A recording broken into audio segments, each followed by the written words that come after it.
Merci, Monsieur le Président. Je remercie Monsieur Tang pour sa présentation très intéressante des activités de l'Office mondial de la propriété intellectuelle, dont il est le directeur général. Alors, les questions les plus fondamentales ont déjà été posées par mes collègues, mais moi, je me pose deux questions plus précises. La première concerne la Chine. C'est le plus gros contributeur en matière de dépôt de brevets.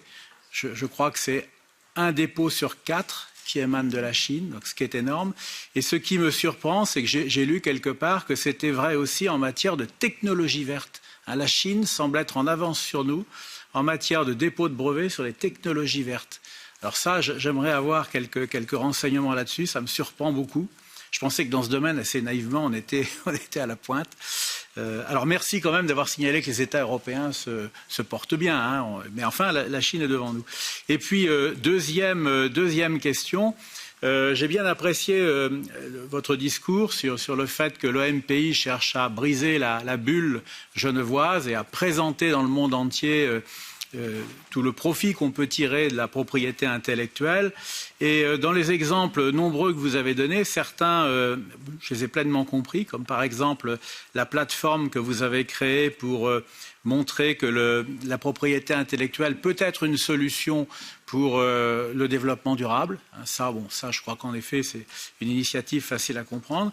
Et puis, à d'autres moments, j'avoue que vos initiatives m'ont échappé. Quand vous avez parlé, par exemple, de l'aide au développement d'un tourisme durable en Indonésie, je me suis demandé, mais quel est le lien, là, avec la propriété intellectuelle? Et je vous avoue que je me pose toujours la question. Donc, est-ce que vous pourriez me l'expliquer?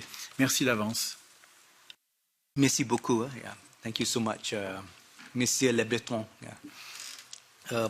I think first on China. Alors, tout d'abord, concernant la Chine.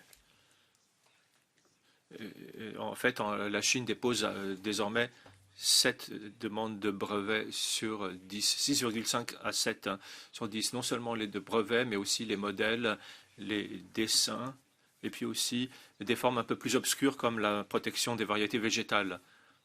Et la Chine devient vraiment le premier déposant de demandes de protection. Alors, il y a un certain nombre de raisons à cela, à mon avis. Tout d'abord, le gouvernement chinois a pris extrêmement au sérieux la propriété intellectuelle. Cela fait partie intégrante de sa politique industrielle de façon cohérente depuis plusieurs décennies. Alors évidemment, avec un système qui donne des avantages à ces acteurs. Et puis, c'est le cadre aussi d'un très grand pays.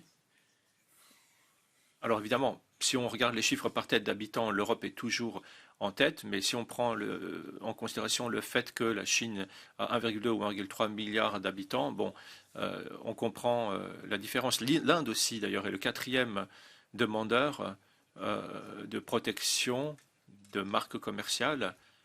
Et l'Inde est devenue le 6e demandeur déposant de brevets. Et il ne s'agit pas uniquement de propriété intellectuelle étrangère qui s'implantent en Inde et qui aussi demandent à être protégées. Il s'agit en très grande partie d'innovateurs indiens, locaux. Alors on a l'Inde, on a le Nigeria, l'Afrique du Sud, la Tunisie, le Brésil, le Mexique, etc. Autant de pays qui vont être amenés à jouer un rôle plus important dans le cadre mondial de la protection de la propriété intellectuelle. Et vous me trouverez peut-être naïf, mais je trouve que peut-être ça permettrait de briser un petit peu l'opposition nord-sud et qu'il y a un véritable potentiel de changer les mentalités et les perceptions. Et en tout cas, depuis Genève, le fait de voir de plus en plus de demandes qui viennent hors d'Europe, qui n'est après tout peuplée que de 460 millions d'habitants, je pense que c'est plutôt réjouissant. En termes de technologie verte, là, nous avons des données que nous serons heureux de partager avec vous après notre échange et toute la commission parlementaire.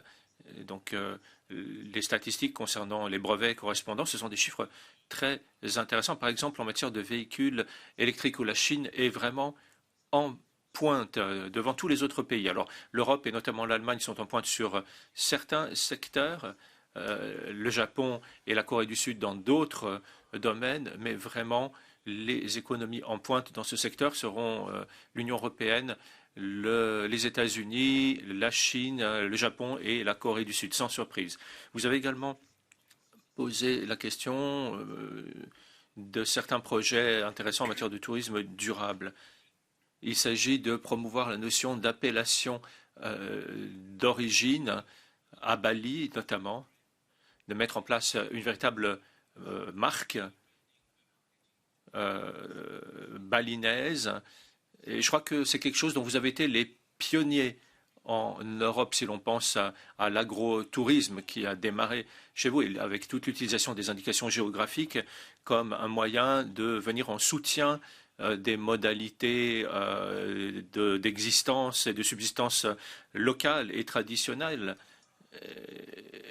Alors bon, ce n'était pas du champagne ici auquel on s'intéressait, mais en fait, je voudrais être clair, ce n'est pas un projet d'indication géographique. On combine des marques régionales, de la protection des marques également, avec l'encouragement de l'innovation. Et donc, beaucoup de ce que nous faisons consiste à nous poser la question de savoir comment on peut envisager la propriété intellectuelle, non seulement sous l'angle des brevets, mais tout simplement de façon à s'ouvrir vraiment vers le monde plus largement. La propriété intellectuelle, ça n'est pas une question uniquement d'ordre technique, parce que seuls 0,001% d'entre nous vont être intéressés par le volet technique. Et moi, je voudrais que la propriété intellectuelle soit beaucoup plus intéressante pour tous, y compris dans les écoles, dans les entreprises, qu'elle suscite un intérêt vraiment beaucoup plus important, et ça résume beaucoup de notre travail.